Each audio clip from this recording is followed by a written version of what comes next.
Alhamdulillah, la haula wa la quwwata illa billah. Wa sallallahu wa sallam ala rasulillah Sayyidina Muhammad ibn Abdullah wa ala alihi wa sahbihi wa man wala. Rabbi shrah li sadri wa yassir li amri wahlul 'uqdatan min lisani yafqahu qawli wahdi qalbi wa saddid lisani.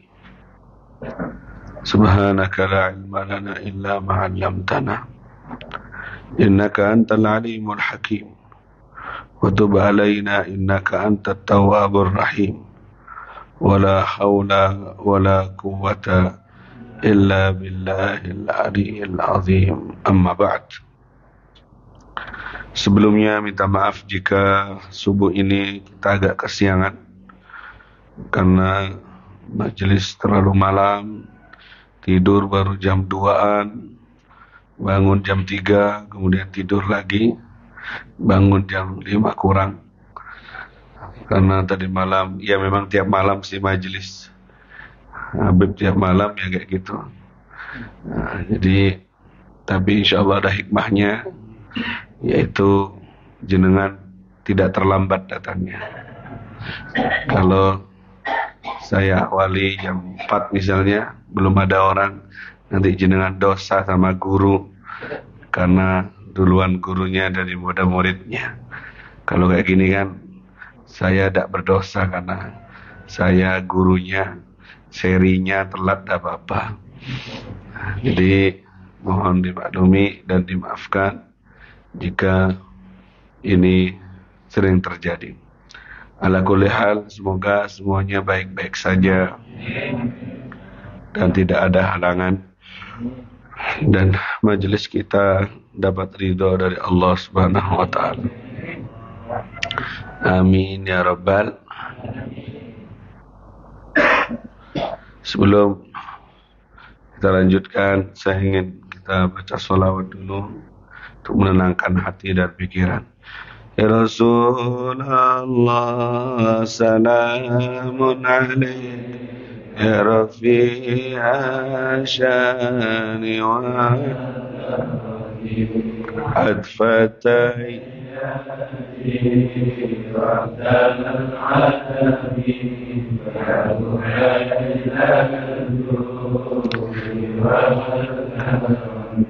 Rabbi fa'anfa'na bibarakati wadinal husna bihurmatihim wa amitna tariqatihim wa muhafatihim minal fitani.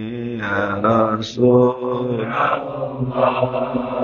salamun alaik, ya Rabbi asani wa daraji adfatayaji salamun alaik, ya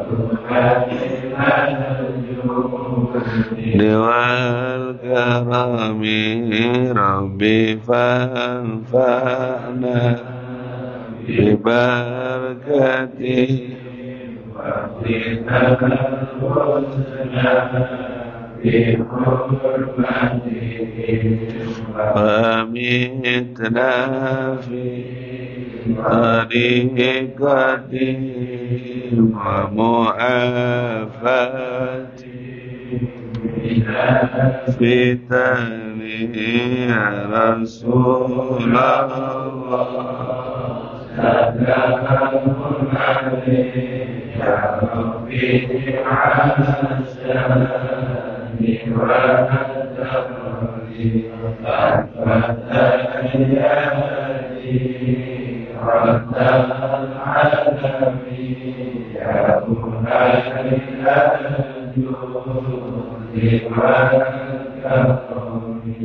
Ya Rasulullah, salamun alaik, ya Rabbi asani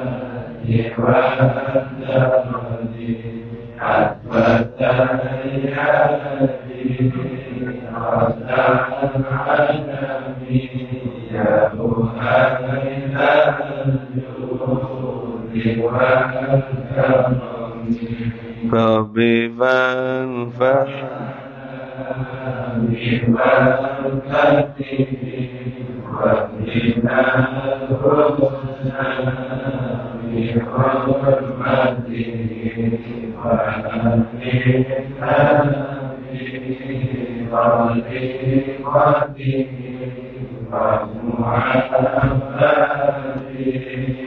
minal fitani ya Rasulullah.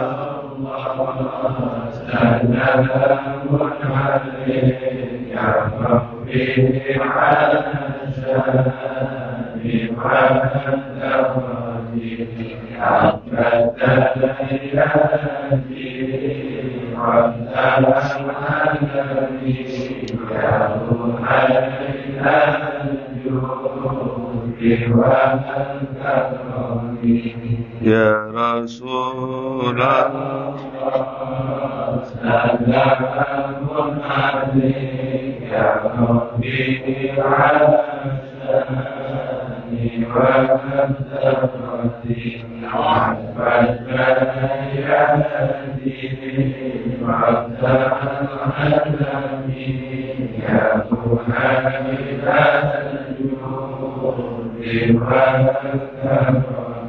Allahumma salli wa sallim wa barik alaihi.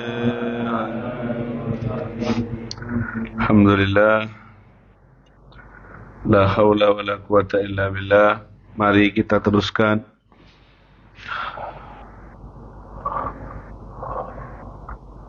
kajian kita dari kitab At-Tadhkirah Al-Hadramiyah.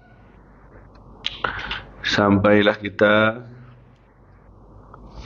di dalam perkataan Musannif rahimahullah,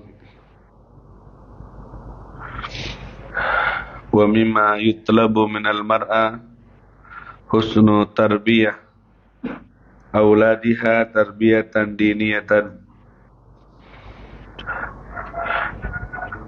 wa tadribuhum ala sidqi wal haya wal afaf. Mendidik mereka dalam kejujuran dan malu serta afaf dalam kesucian. Sound di luar hidup ya. Bu ibu takut tertidur di luar. Coba dicek hidup. Sound di luar hidup ibu. Takut tertidur, jadi perlu saya cek karena orangnya tidak kelihatan. Kalau pak bapak yang tertidur bisa Habib bangunin langsung. Kalau ibu insya Allah masih belum ada yang tertidur, tapi yang curungan-curan banyak kayaknya. Ngerti curungan-curan? Kakinya diselonjorkan. Tapi itulah ngaji masa kini. Kalak tai santai. Karena hadir saja sudah nikmat dari Allah SWT. Kalau dilarang selonjoran bisa pulang nanti. Monggo ibu mau selonjoran, mau pangtapangan, apa yang penting jangan tinggalin kita. Wa an tatawalla al-um ridha'a tifliha, dan hendaknya seorang ibu tatawalla mengurusi susuan untuk anak kecilnya. Jadi di sini ibu hendaknya ngurusi anak dalam menyusui. Setelah lahir hendaknya menyusui anaknya. Wal walidatu yurdi'na auladahunna haulaini kamilain liman arada an yutimmar radha'ah. Para ibu-ibu hendaknya menyusui anak-anaknya 2 tahun sempurna bagi yang ingin menyempurnakan. Wailah tidak wajib, tidak harus 2 tahun, maksimal 2 tahun. Kadang ibu-ibu ini setahun, ada yang sebulan, tidak mau nyusui anaknya, takut bentuk tubuhnya berubah. Akhirnya disusui ke sapi sama kambing lewat susu toplesan. Betul? Takut bodinya berubah, tidak mau nyusui anaknya. Akhirnya disusukan kemana? Sapi dan kambing. Akhirnya anaknya kayak sapi. Gimana Beb? Maksimalnya 2 tahun. Tidak bisa kurang dari itu, tidak apa-apa. Tapi secara medis dan secara agama, semakin lama anak disusui oleh ibunya sampai 2 tahun semakin sempurna. Karena tidak ada susu yang lebih baik lebih daripada air susu ibunya sendiri.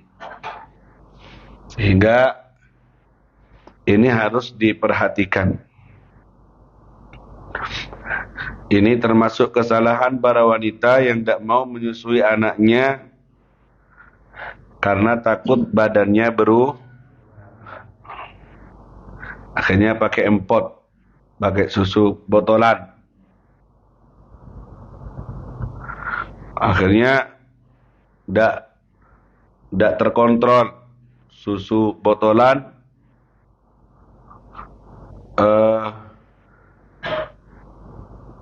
berlebihan, anaknya gemuk, besar.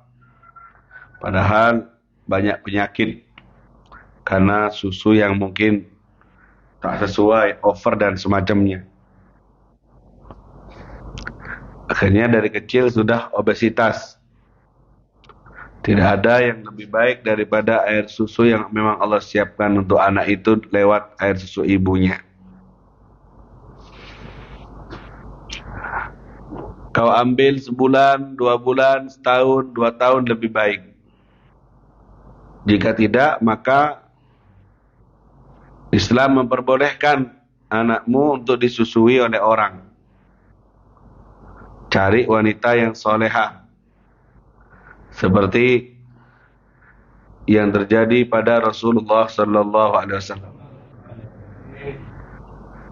Dan pada orang Arab pada umumnya dahulu kala, kalau punya bayi, setelah nyusu dari ibunya, bayi-bayi mereka dikirim ke pedalaman dari para badui-badui, dicarikan ibu susuan yang bagus, yang soleha, yang baik, untuk melatih anak terbiasa hidup di perkampungan, di pedalaman, melatih anak biasa mental kuat dan terdidik dari pedalaman. Itu survei yang membuktikan, sejarah yang mencatat.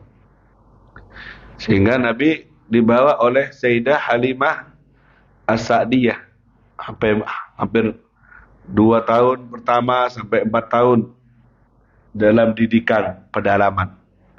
Kayaknya banyak orang-orang sukses itu keluaran dari pedalaman, perkampungan. Bukan yang di perkotaan yang hidup dengan serba instan dan penuh dengan kemanjaan. Kalau orang hidup di pedalaman, biasanya penuh dengan perjuangan, jauh dari kemanjaan, mau bekerja keras, sehingga tumbuh sudah terbiasa susah, terbiasa kuat. Akhirnya suksesnya di kota nanti. Coba lihat yang sukses-sukses di kota itu. Sebelumnya mereka hidup di pedalaman, baru keluar.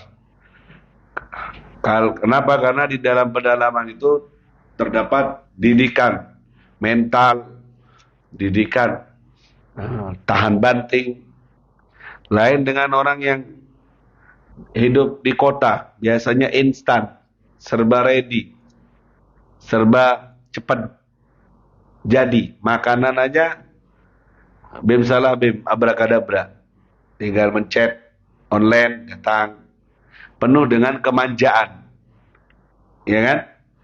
Kafe hidupnya ya cuma begitu, duduk restoran AC, manja. Kalau di kampung tahan banting. Biasanya hidup dengan naik turun, sehat badannya, mainannya sama ular, mainannya sama ayam, bersahabat dengan alam, lebih kuat mentalnya, lebih bagus hasilnya. Tidak instan, perlu perjuangan. Sehingga orang Arab dulu anaknya biasa disusukan kepada orang-orang pedalaman. Di saat Rasulullah sallallahu alaihi wasallam lahir, disusui oleh ibunya, kemudian Suwaibah. Kemudian waktu itu para ibu-ibu dari pedalaman datang ke kota Mekah untuk menawarkan jasa penyusuan. Biasanya yang bayi yang punya orang tua lengkap, kerjaannya jelas, jadi target utama dari ibu-ibu itu. Karena mereka dapat uang dari situ. Saat itu semuanya pada dapat. Kecuali Sayyidah Halimah As-Sa'diyah yang belum dapat. Belum dah. Ternyata ada satu bayi yang ditinggal wafat oleh ayahnya, yaitu baginda Nabi Muhammad SAW. Awalnya mungkin banyak yang ngeremehkan, wah ini tidak ada bapaknya, nanti yang bayar siapa? Nanti siapa yang ngurus? Sampai Sayyidah Halimah yang maju, awal mula menatap wajah Rasulullah SAW terpancar cahaya penuh dengan keberkahan. Rombongan bu-ibu yang lainnya sudah pada pulang ke kampungnya, naik untanya sudah senang. Saya bawa anaknya orang kaya, saya bawa anaknya ini, anaknya. Sayyidah Halimah terakhir dapat Rasulullah SAW. Pertama ngelihat wajah sudah muncul keberkahan. Sudah senyum-senyuman. Keberkahan yang pertama terasa oleh Sayyidah Halimah, untanya itu waktu berangkat loyo untanya. Jalannya pelan, mungkin 5 kilometer. Pelan, lemes. Ya. Setelah gendong bawa Nabi, perjalanan pulang, kerapan sapi. Untanya Sayyidah Halimah cepat sampai nyalip unta-unta kendaraan-kendaraannya ibu-ibu yang sudah berangkat lebih dulu berjam-jam. Disalip semuanya. Setelah dikendarai oleh Nabi Muhammad sallallahu alaihi wasallam. Akhirnya bingung, siapa itu kok nyalip? Kok cepat? Untanya itu padahal lemas, kekurangan makanan. Tapi setelah dikendarai oleh Nabi, cepat nyalip ibu-ibu yang berangkat lebih dulu. Itu keberkahan yang terasa pertama oleh Sayyidah Halimah. Kemudian nyampe di rumah, waduh, tambah lagi keberkahan yang didapat setelah menyusui Nabi Muhammad SAW. Wanita pilihan dari Allah diizinin untuk menyusui makhluk yang terbaik sedunia, seakhirat, yaitu Nabi Muhammad. Wanita itu adalah Sayyidah Halimah As-Sa'diyah. Alangkah beruntungnya dia. Ada wanita lebih beruntung dari ini. Diizinin untuk menyusui bayi yang mulia, terbaik dari semua makhluknya, yaitu Sayyidah Halimah As-Sa'diyah. Keberkahan yang kedua, rezekinya tambah lancar. Rezekinya tambah, kambing-kambingnya segar, hidup, tidak kekurangan. Dan kalau menyusui, kan Sayyidah Halimah bukan hanya menyusui Nabi, ada Utsman bin Maz'un, ada anak-anak bayi lainnya yang seberjuangan. Ada anaknya Sayyidah Halimah. Kalau disusui sebelah kanan, kemudian biasa di kanan, kemudian dikasih yang kiri, tidak mau. Memang khusus untuk Nabi yang kanan, yang kiri untuk yang lain. Sehingga dikhususkan oleh Sayyidah Halimah. Rezekinya tambah lancar, peternakannya tambah sehat, tambah banyak, semenjak dihadiri rumahnya oleh bayi yang mulia, mendatangkan keberkahan baginda Nabi Muhammad sallallahu alaihi wasallam. Allahumma shalli ala Muhammad. Memang dari kecil sudah bawa keberkahan. Di antara hikmahnya, kata Imam Sa'id Ramadan Al-Buti, dibawa atau disusukan ke pedalaman Bani Sa'ad. Memang kebiasaan orang Arab untuk melatih bayi membiasakan bayi untuk kuat mental dan hidup dengan alam lebih dekat dan lebih bagus hasilnya. Dan kata Habib tadi, itu diantara hikmahnya. Orang kampung lebih kuat, lebih sukses, lebih telaten daripada orang kota. Allah selalu kayak kita ini orang kampung ini, Tabak Rejo ini, mandi di sungai, loncat sana loncat sini, ya. Jadi lebih baru jadi orang kota. Langsung agak rame sedikit nih, ya. Kalau orang kota biasa instan, dah bagus mendidik anak dengan biasa instan. Maksudnya instan tuh cepat saji, cepat-cepatan, tidak ada dididik dengan didikan disiplin dan semacamnya, dimanja, penuh dengan kemanjaan. Makanya berangkat dari sini umur 10 tahun, 12 tahun kita ngeluarkan anak ke pondok. Biar mandi, biar biasa pisah sama orang tua. Kalau kamu biasa manja tak bisa pisah, gak iso aku, kon gak usah mondok, beb ayai, beb mama ayai. Kamu tak mengorbankan perasaanmu sekarang, maka nanti kau akan teriris-iris dalam kesedihan di masa besar anakmu karena nyiksa kamu. Korbankan perasaanmu, biarkan mondok setahun, 2 tahun, 3 tahun, biasakan pencar, biasakan jauh dari orang tua untuk mendidik mental. Kalau beda dengan anak yang kumpul terus, gak pernah pisah sama orang tua, gampang nangis tuh. Pisah sedikit nanti ruwet ke kamu. Baru 2 hari pergi sudah bingung karena sudah terbiasa selalu bersama. Ikhlaskan, biasakan hidup di pondok, makan sendiri, nyuci sendiri. Itu yang tidak ada di bangku sekolah. Makan sendiri, nyuci sendiri, bangun sendiri, usaha sendiri, diajarkan mandi.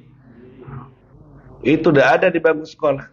Kalau cuma di bangku sekolah semuanya masih dicuciin bajunya, ya, disiapin bajunya, aduh, tidak terlatih. Tidak punya mandiri. Nanti ketika bapak ibunya mati, sudah terbiasa dipakai pembantu. Ya dulu ada uangnya, sekarang tidak ada uangnya. Mau jadi pembantu sendiri tidak bisa. Maka tidak akan tahan banting ngadepi kerasnya hidup. Dia akan gampang mundur, agar gampang putus asa. Faham tuh? Dulu saya umur 13 tahun sudah ke Pontianak. Hidup saya jarang kumpul sama orang tua. Sudah mondok dari kecil. Lebaran tidak pulang. Sudah biasa. Cuma nangis. Karena harusnya lebaran kumpul sama orang tua. Ini tidak ada, tidur di rumah orang. Dididik memang. Sampai ke Hadrobut 4 tahun juga gitu, tidak boleh pulang. Kalau sudah lebaran, duduk di pojokan, nangis sendirian. Hanya berhayal, kumpul keluarga, selfie, silaturahmi, tidak ada itu. Tidak terasa. Kita korbankan hanya beberapa waktu dari tahun untuk meraih kekuatan setelahnya. Paham tuh?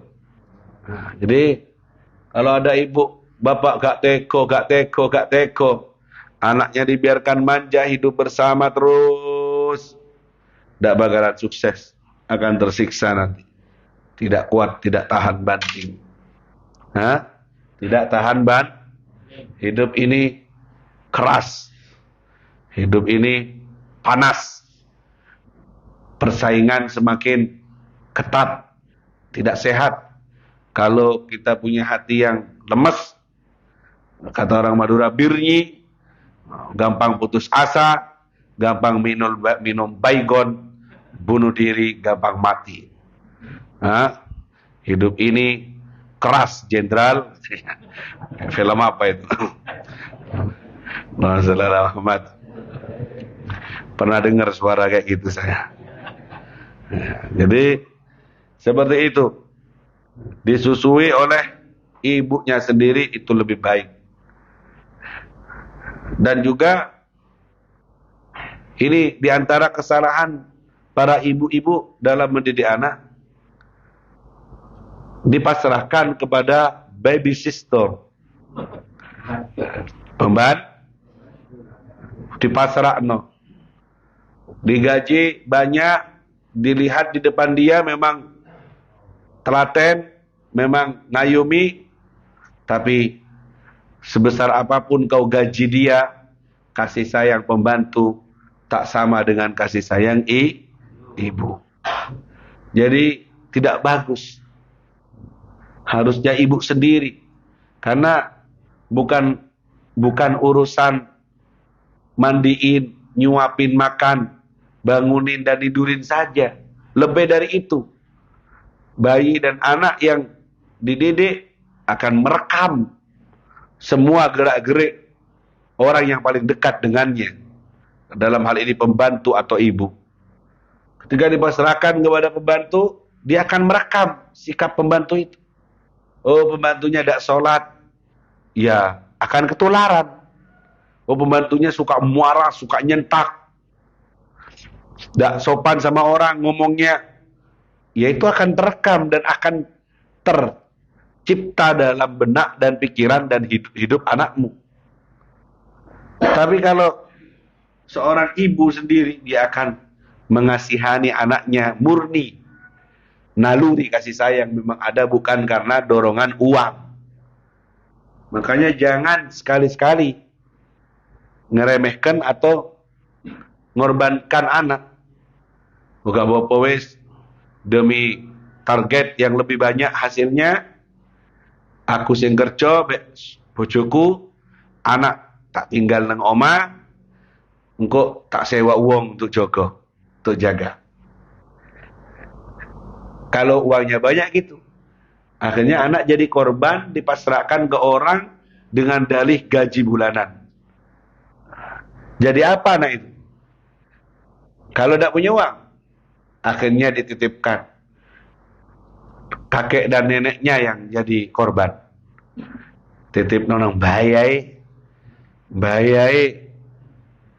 Seharusnya gimana, Beb? Kalau masih cukup suamimu yang kerja, cukup untuk makan minummu, maka jangan tinggalkan posko kehormatanmu, wahai ibu, untuk tetap duduk menemani anakmu sampai bisa jalan, sampai besar, bisa membedakan mana yang baik dan yang bukan.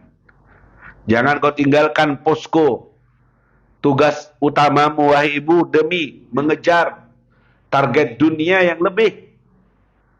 Berdalih pendapatan lebih banyak. Kalau suamiku kerja, tambah aku kerja, berarti tambah banyak.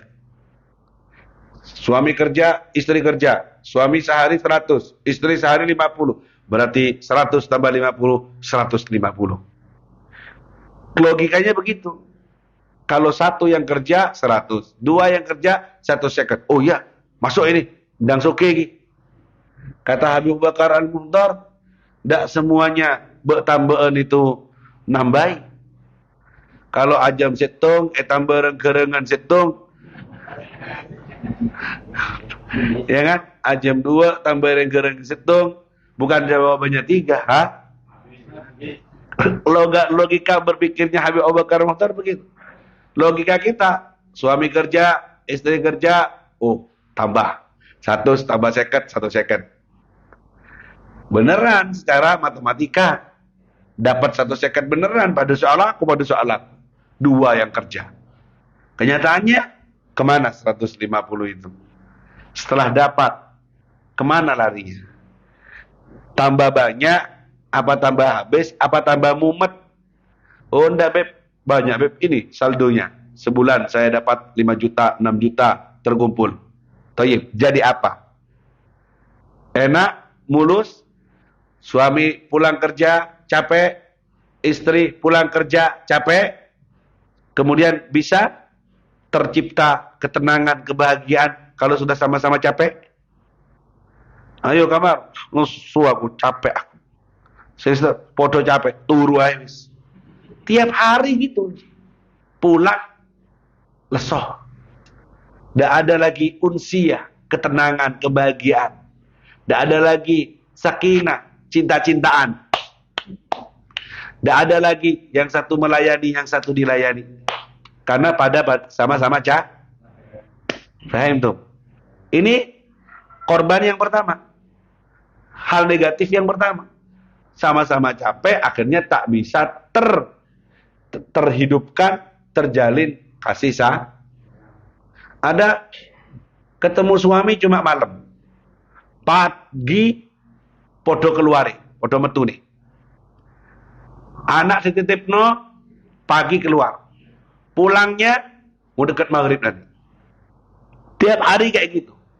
Kehidupan rumah tangganya hanya di waktu malam. Karena pagi sama-sama kerja. Itu pun kalau tidak ada lemburan. Kalau ada tambah lemburan, kehidupan sama istri hanya di sepertiga akhir malam. Setelah itu tidak tahu. Belum lagi fitnah, efek samping yang akan dialami oleh istri yang kerja di luar.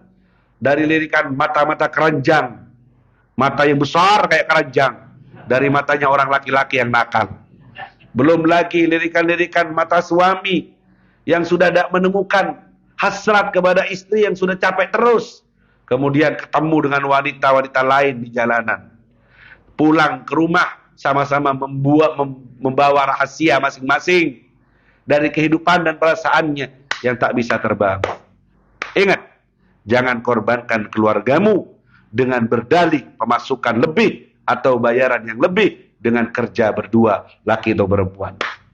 Kau sebagai laki-laki harus tanggung jawab untuk menghadirkan nafkah dan biarkan istrimu tersimpan rapi di rumah dan terjaga dari virus-virus yang tidak baik.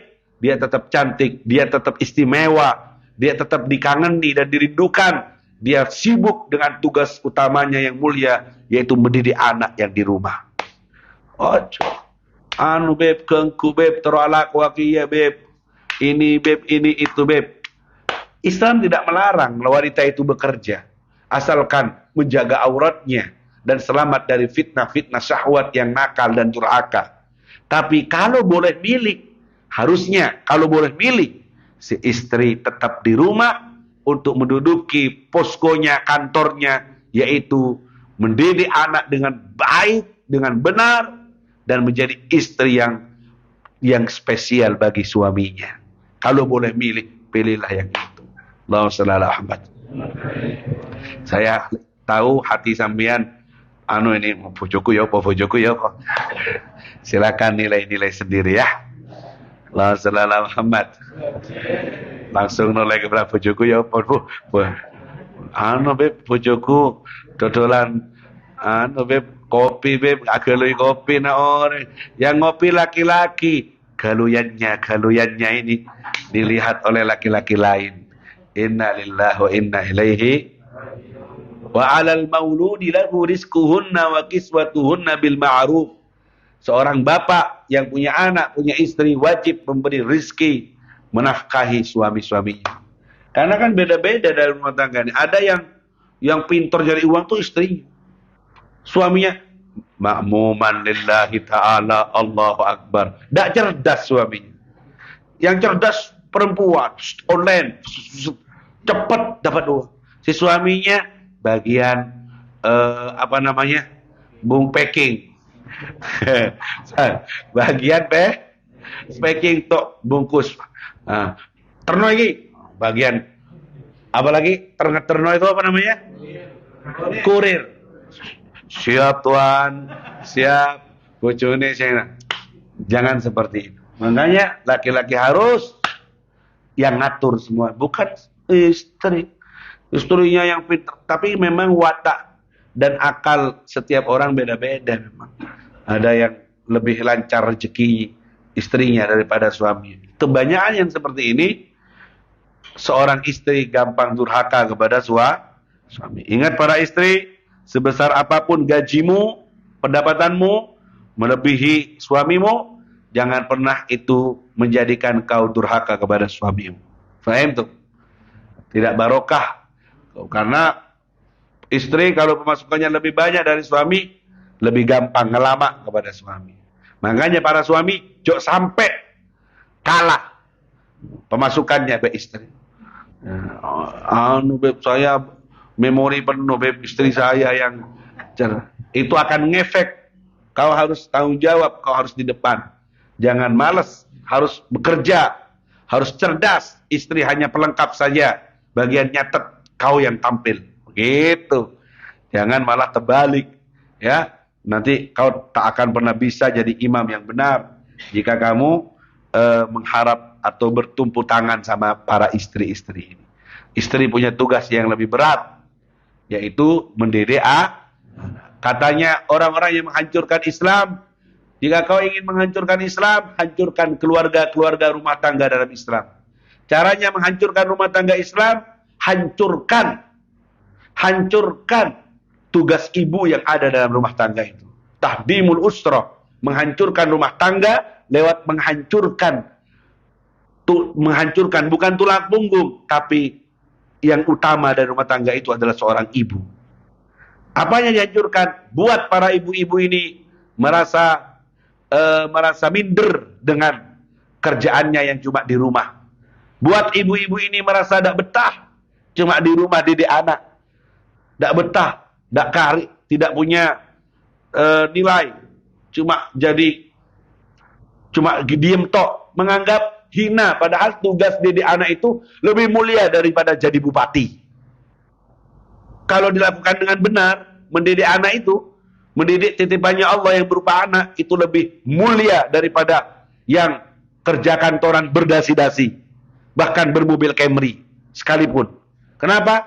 Karena itu tugas murni dari Allah. Kalau kau berhasil mencetak anakmu menjadi anak yang soleh, dia sujud, dia ruku, dia taat, maka dia akan menjadi tabungan jariahmu, dan efeknya akan membuat manfaat yang banyak dalam kehidupan manusia. Tapi sebaliknya, jika kau gagal mendidik anak, terjerumus dalam narkoba, mabuk, pergaulan bebas, gagal kau dalam mendidik anak, maka itu akan ngefek, merusak alam semesta dan seisinya, menyebarkan mudarat kepada banyak orang sama. Faham tuh? Kalau itu satu ibu, oh saya cuma satu ibu beb, ya rusaknya satu anak yang rusak, yang dablek, yang durhaka, bisa merusak dunia dan seisinya. Bisa dengan kenakalannya jadi tali daripada talinya syaitan, waliyadzubillah. Nah, seandainya para ibu-ibu ini duduk di tugasnya dan merasa terhormat, saya bangga jadi ibu rumah tangga. Saya bisa menyembah Allah lewat memandikan anak saya, mengajari anak saya, melayani suami saya. Saya bisa menyembah kepada Allah, dekat sama Allah lewat melayani suami saya, lewat mendidik anak saya. Itu ubudiyahnya, penghambaannya seorang istri kepada Allah lewat melayani suami, mendidik anak.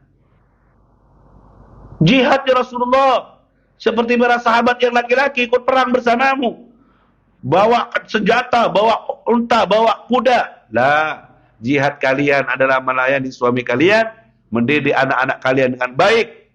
Al-mar'ah tuharrikud dunya biyadihil yumna.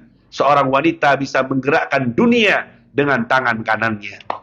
Maksudnya, di bawah tangan kanan kirinya, memeluk anaknya, mendidik anaknya, dia bisa menggerakkan dunia. Anaknya jadi apa? Digerakkan dunia ini dengan kemanfaatan, atau digerakkan dunia ini dengan mudarat, dengan bahaya, tergantung hasil dari didikanmu, wahai ibu, wahai para ibunda-bunda dari para putra-putranya.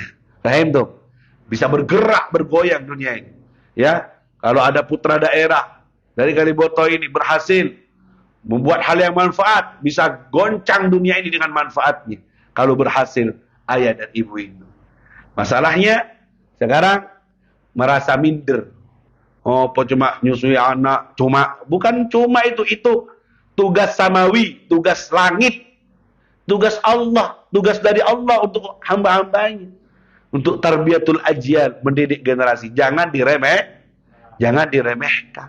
Fahim tuh?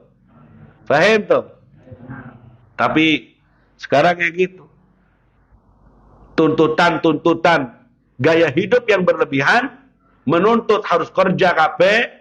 Gaya hidup loh ya, bukan untuk hidup. Kalau untuk hidup insya Allah bapak-bapak cukup. Akhirnya mau mengorbankan kehidupan rumah tangga. Anaknya yang suruh ditinggal, anaknya yang ditinggal. Bapak nang Malaysia, mbok nang Taiwan, nang Hong Kong. Anaknya aglo aja nih kali foto mandeman. Ya kan? Kiriman lancar tiap bulan, tapi dia tidak tahu di mana anaknya. Malam minggu di mana anaknya? Coba. Malam minggu di mana? Subuh di mana? Apakah di atas ranjang tidurnya atau di atas sajadahnya? Tidak tahu dia, tidak ada kabar. Ini akhirnya tatanan rumah tangga Islam banyak yang rusak di antara kita. Jadi gimana, Beb? Jangan tinggalkan tugas utama. Kalau masih ada, silahkan laki-laki, kau bertanggung jawab untuk mencari nafkah. Kemudian para ibu, jika merasa cukup, kau masih punya tugas yang lebih utama. Jangan tinggalkan kantormu. Di rumah itu kau mulia, kau terhormat, kau dalam ibadah, dalam mendidik anakmu, memandikannya, menidurkannya, menyusuinya, melayani suamimu. Kau dalam jihad, kau dalam peperangan, kau berada dalam kemuliaan. Kau berada dalam kemuliaan. Bukan yang berdasi, pakai baju seragam, kerja, perbankan. Jadi, anakku kerja nang di Bank BCA. Tak berjilbab dia, pamer tubuh. Ya kan? Pamer tak? Pernah masuk BCA? Mandiri? Beri? Apa gak ada duit lagi? Pamer tubuhnya, seneng. Alhamdulillah, Beb, anakku wis netes kabeh. Maksudnya netes? Ya wis kerja, Beb, sing sitoke nang kono. Wis kerja, wis punya anak, wis bojoan, wis S2, S3-nya manfaat, Beb, wis kerja. Kerjanya apa? Pamer tubuh. Lehernya, betisnya kelihatan. Suaminya kerja, istrinya juga kerja. Kau, wahai bapak, kau habiskan uangmu untuk menyekolahkan putrimu.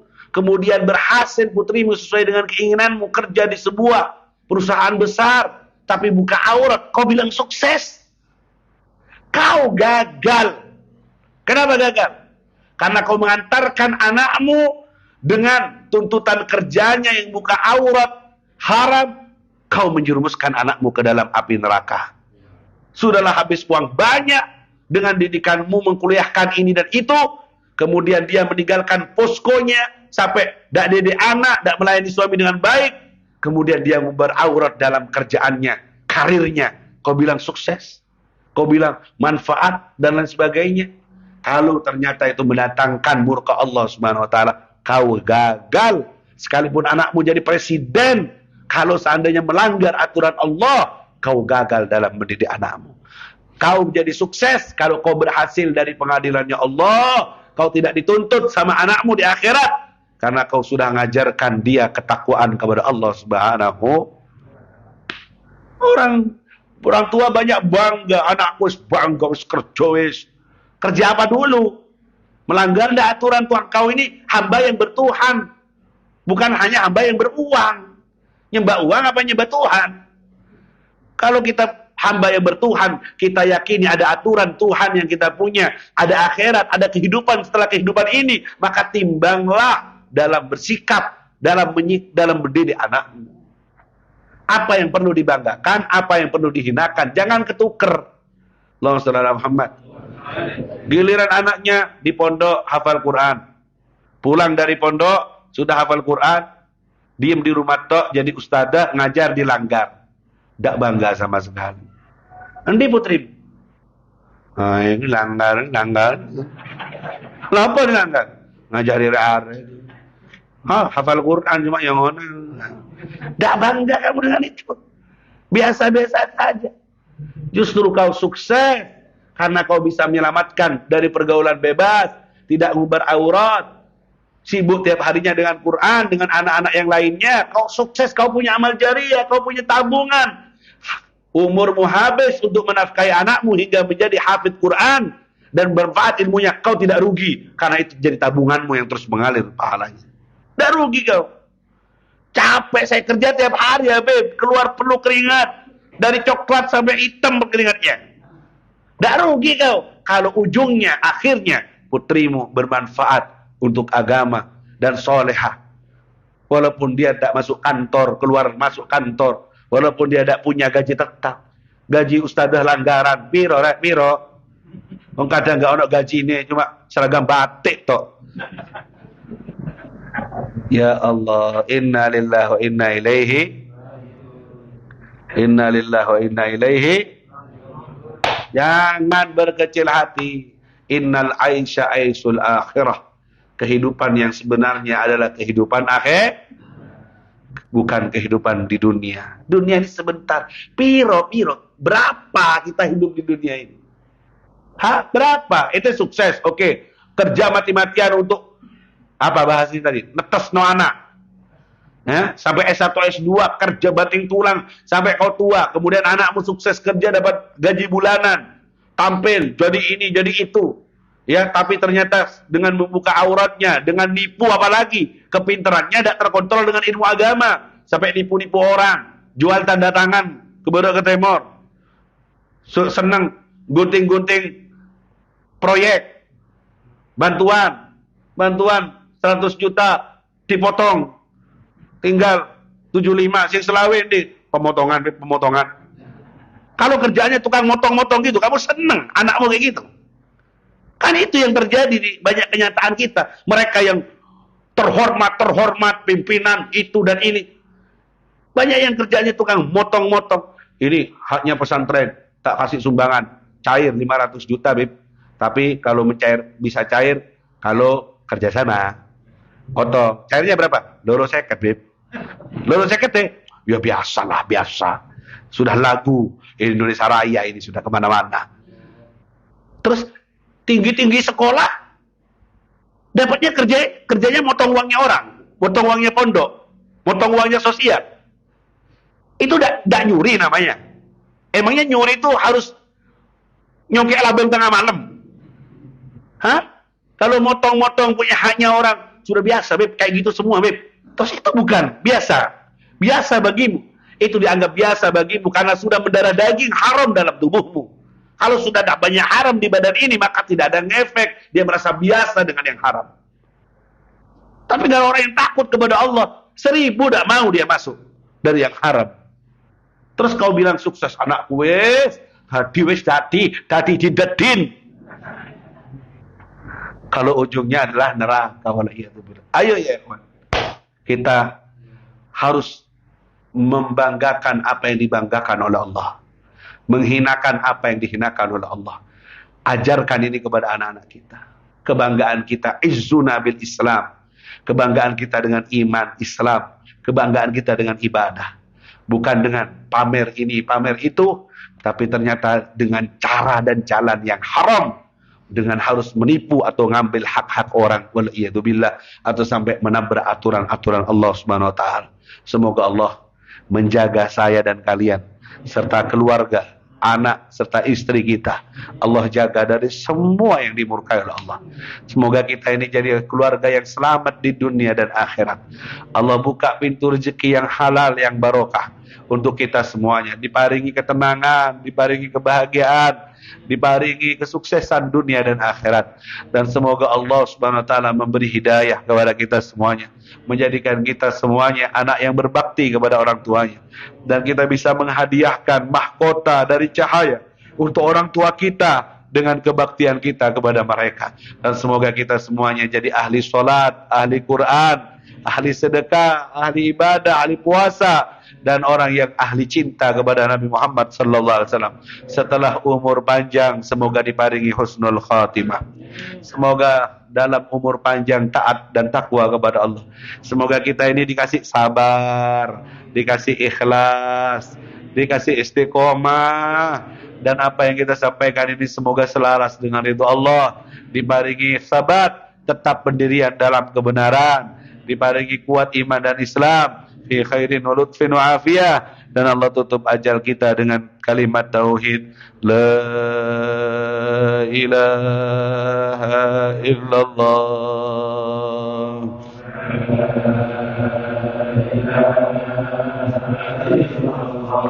La ilaha إلا الله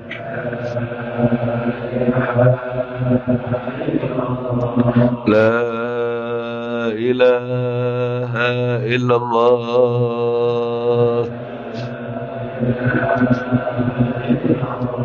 محمد رسول الله صلى الله عليه وسلم سبحانك اللهم وبحمدك أشهد أن لا إله إلا أنت أستغفرك وأتوب إليك. الفاتحة.